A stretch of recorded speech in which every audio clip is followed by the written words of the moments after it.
नमस्कार दोस्तों। अगर अहमदाबाद के इस ऐतिहासिक मैदान पर रणों की बारिश ने आपकी धड़कनों को भी पूरी तरह से तेज कर दिया हो तो वीडियो पर एक जोरदार सा लाइक तो बनता है। आज दुनिया के सबसे बड़े cricket stadium Narendra Modi stadium में आईसीसी पुरुष टी20 विश्व कप 2026 का 36वां मुकाबला भारत और नीदरलैंड्स के बीच खेला गया।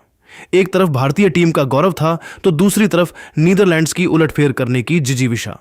जब टॉस के लिए सिक्का उछला तो किस्मत ने भारतीय कप्तान सूर्य कुमार यादव का साथ दिया और उन्होंने बिना किसी संकोच के पहले बल्लेबाजी करने का फैसला किया ताकि नीदरलैंड्स के सामने एक अभेद्य और हिमालय जैसा स्कोर खड़ा किया जा सके। अहमदाबाद के भव्य नरेंद्र मोदी स्टेडियम के उस ऐतिहासिक और जोश से भरे वातावरण में जब भारतीय पारी की शुरुआत करने के लिए अभिषेक शर्मा और ईशान किशन की युवा और आक्रामक सलामी जोड़ी मैदान के बीचों बीच उतरी तो पूरे स्टेडियम का शोर 7वें आसमान पर पहुंच गया था, जहां नीदरलैंड्स की ओर से उनके मुख्य तेज गेंदबाज फ्रेड क्लासेन एक ओवर में अपनी घातक स्विंग गेंदबाजी और सटीक लाइन लेंथ के साथ आक्रमण पर तैनात हुए ताकि भारतीय बल्लेबाजों पर शुरुआती दबाव बनाया जा सके। ईशान किशन ने क्लासेन की दूसरी ही गेंद को बहुत ही खूबसूरती से पढ़ा और कवर के ऊपर से एक अत्यंत शानदार और कड़क चौका जड़कर अपने खतरनाक इरादे साफ कर दिए, जिससे नीदरलैंड्स के खेमे में हलचल मच गई। हालांकि अभिषेक शर्मा जो आज पिच पर आते ही बहुत तेजी से रन बटोरने और गेंदबाजों को बैकफुट पर धकेलने के प्रयास में थे, वे अपनी लय को बरकरार नहीं रख सके और फ्रेड क्लासेन दूसरे ओवर में जब दोबारा अपनी धारदार गेंदबाजी के साथ मोर्चे पर तैनात हुए तो अभिषेक उनकी एक बाहर की ओर निकलती गेंद पर चकमा खाकर बल्ला अड़ा बैठे। अभिषेक शर्मा कट शॉट खेलने के प्रयास में 8 गेंदों पर 12 रनों की एक संक्षिप्त पारी खेलकर पवेलियन लौटे। उनकी इस पारी में 2 कड़क चौके शामिल थे, जिससे भारत का स्कोर एक विकेट के नुकसान पर 18 रनों के स्कोर पर पहुंच गया और नीदरलैंड्स को पहली बड़ी सफलता हाथ लगी। अभिषेक शर्मा के पवेलियन लौटने के तुरंत बाद अहमदाबाद के इस विशाल मैदान पर युवा सनसनी तिलक वर्मा का आगमन हुआ और उन्होंने अनुभवी सलामी बल्लेबाज ईशान किशन के साथ मिलकर भारतीय पारी के डगमगाते कदमों को न केवल थामा बल्कि बहुत ही सूझबूझ और संयम के साथ पारी को संवारना शुरू किया।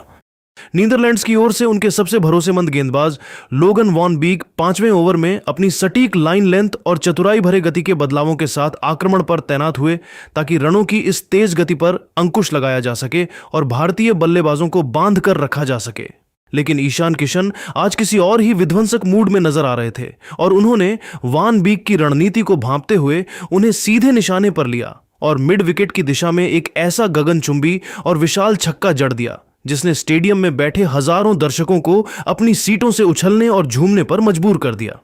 ईशान किशन का बल्ला आज नीदरलैंड्स के हर गेंदबाज की बखिया उधेड़ रहा था और जब स्पिनर आर्यन दत्त 7वें ओवर में अपनी फिरकी के साथ गेंदबाजी के मोर्चे पर तैनात हुए तो ईशान ने उनके ओवर को पूरी तरह से तहस नहस करने में कोई कसर नहीं छोड़ी।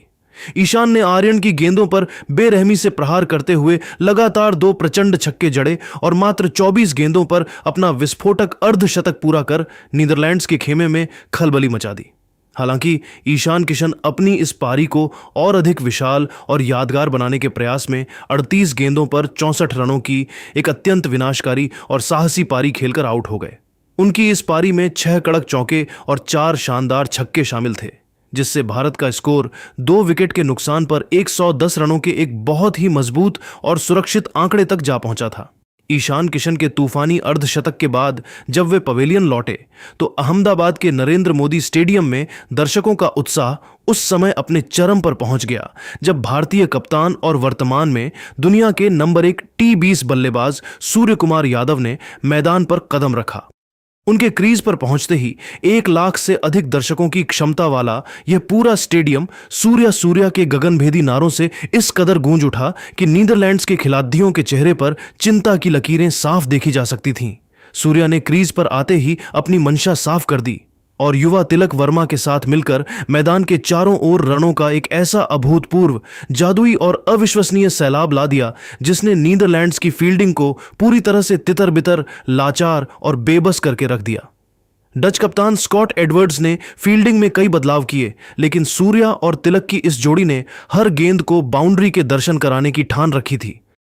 नीदरलैंड्स के सबसे अनुभवी और प्रमुख ऑलराउंडर बास डी लीडे 11वें ओवर में अपनी मध्यम तेज गेंदबाजी और जादुई विविधताओं के साथ इस उम्मीद में दोबारा आक्रमण पर तैनात हुए कि वे शायद भारतीय कप्तान का विकेट चटकाकर रनों की इस बाढ़ पर अंकुश लगा सकेंगे। लेकिन सूर्य कुमार यादव ने उनकी पहली ही गेंद पर अपनी अद्भुत कलात्मकता और निडरता का ऐसा परिचय दिया कि गेंदबाज भी हक्का बक्का रह गया। सूर्या ने अपनी कलाइयों के जादुई उपयोग से अपना सिग्नेचर सुपला शॉट खेलते हुए फाइन लेग की दिशा में विकेट के पीछे एक ऐसा अविश्वसनीय छक्का जड़ा कि बांस डी लीडे अपनी ही किस्मत को कोसते हुए नजर आए। इस शॉट ने यह स्पष्ट कर दिया कि आज सूर्या को रोकना किसी भी गेंदबाज के बस की बात नहीं है। सूर्य कुमार के इस प्रहार से दूसरे छोर पर खड़े युवा तिलक वर्मा का भी आत्मविश्वास 7वें आसमान पर पहुंच गया और वे भी बिल्कुल शांत बैठने वाले नहीं थे। उन्होंने अनुभवी स्पिनर रूलॉफ वान डर मर्व 13वें ओवर में जब अपनी चतुर स्पिन गेंदबाजी के साथ मोर्चे पर तैनात हुए तो तिलक ने उनके खिलाफ अपना आक्रामक रुख अपनाया। तिलक ने वान डर मर्व की एक ललचाती हुई गेंद पर घुटने टेककर एक्स्ट्रा कवर की दिशा में एक अत्यंत शानदार, शक्तिशाली और दर्शनीय छक्का जड़ा, जिसे देखकर डच कप्तान भी हतप्रभ रह गए। इस प्रचंड प्रहार के साथ ही भारतीय रनों का ग्राफ बिजली की गति से ऊपर भागने लगा और स्कोरबोर्ड पर रनों का अंबार लगने लगा। तिलक वर्मा अपनी एक बेहतरीन और यादगार अर्धशतकीय पारी के बेहद करीब पहुंच चुके थे और वे मैदान पर पूरी तरह सेट नजर आ रहे थे। हालांकि अपनी लय को बरकरार रखते हुए एक और बहुत ही शानदार कवर ड्राइव खेलने के प्रयास में वे गेंद की अतिरिक्त और अप्रत्याशित उछाल को भांपने में बहुत मामूली सी चूक कर गए, जिसके परिणाम स्वरूप वे 32 गेंदों पर 48 रनों की एक बहुत ही मूल्यवान, जुझारू और अत्यंत प्रभावी पारी खेलकर पवेलियन की ओर लौटे। तिलक वर्मा कवर ड्राइव खेलने के प्रयास में अपनी ऐतिहासिक पारी का अंत कर बैठे, लेकिन उनकी इस पारी में 4 कड़क चौके और 2 शानदार छक्के शामिल थे, जिन्होंने भारतीय टीम की नींव को फौलादी मजबूती प्रदान की। तिलक के आउट होने तक भारतीय टीम का स्कोर 3 विकेट के नुकसान पर 165 रनों के एक बहुत ही विशाल, अभेद्य और अजेय मुकाम तक पहुंच चुका था।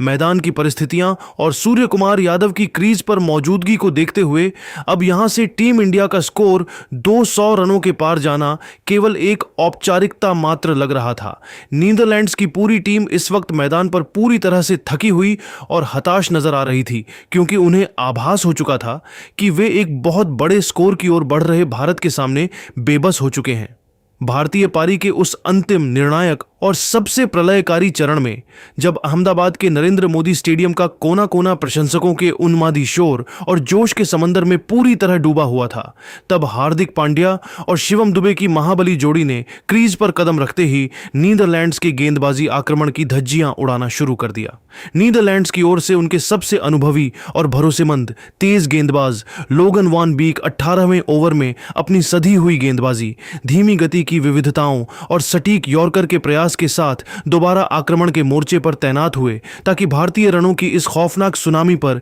किसी तरह लगाम लगाई जा सके और अपनी टीम को मुकाबले में वापस लाया जा सके। लेकिन भारतीय उपकप्तान हार्दिक पांड्या आज एक बिल्कुल अलग और विध्वंसक तेवर में नजर आ रहे थे और उन्होंने वान बीक की गति का बखूबी इस्तेमाल करते हुए मैदान के अलग अलग कोनों में लगातार 3 अत्यंत कड़क, कलात्मक और दर्शनीय चौके जड़कर नीदरलैंड्स के पूरे खेमे में हड़कंप और दहशत का माहौल पैदा कर दिया। हार्दिक पांड्या अपनी इस जादुई पारी को एक प्रचंड और यादगार फिनिश देने के उद्देश्य से एक और बहुत बड़ा हवाई शॉट खेलने के प्रयास में 15 गेंदों पर 32 रनों की एक बहुत ही धमाकेदार, प्रभावशाली और रोंगटे खड़ीडीढे कर देने वाली पारी खेलकर पवेलियन की ओर लौटे। उनकी इस महत्वपूर्ण पारी में 4 कड़क चौके और एक शानदार गगनचुंबी छक्का शामिल था, जिसने न केवल दर्शकों का भरपूर मनोरंजन किया बल्कि भारत को 200 रनों के मनोवैज्ञानिक आंकड़े के पार पहुंचाने में सबसे अहम भूमिका निभाई। हार्दिक के आउट होकर जाने के बाद भी नीदरलैंड्स के बदनसीब गेंदबाजों को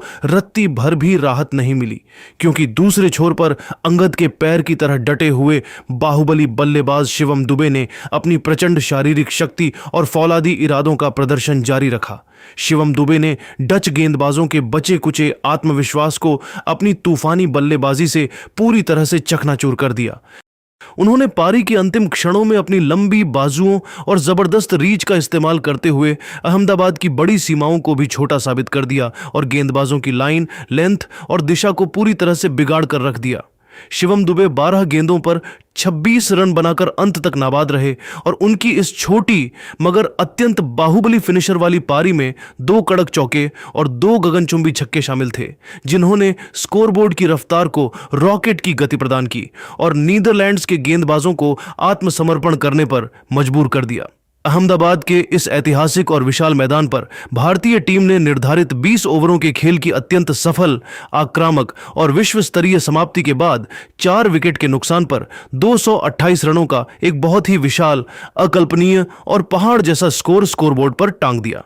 रनों की यह प्रचंड रफ्तार और भारतीय बल्लेबाजों का यह प्रलयकारी अवतार देखकर नीदरलैंड्स के कप्तान स्कॉट एडवर्ड्स और उनकी पूरी टीम मैदान पर पूरी तरह से बेबस, लाचार, थकी हुई और दिशाहीन नजर आ रही थी। 229 रनों का यह पहाड़ जैसा लक्ष्य अब नीदरलैंड्स के लिए किसी ऊंचे हिमालय पर्वत की सबसे कठिन चढ़ाई जैसा दुर्गम और असंभव साबित होने वाला था। स्टेडियम में मौजूद 1 लाख से अधिक प्रशंसक भारत की इस रिकॉर्ड तोड़ बल्लेबाजी और शानदार प्रदर्शन का जश्न मना रहे थे और नीदरलैंड्स की हार की इबारत अब साफ साफ लिखी जा चुकी थी। अहमदाबाद का विश्व प्रसिद्ध नरेंद्र मोदी स्टेडियम अब 229 रनों के उस विशाल और हिमालय जैसे लक्ष्य का पीछा करने उतरी नीदरलैंड्स की बल्लेबाजी का गवाह बनने जा रहा था, जिसकी कल्पना शायद ही किसी ने की थी।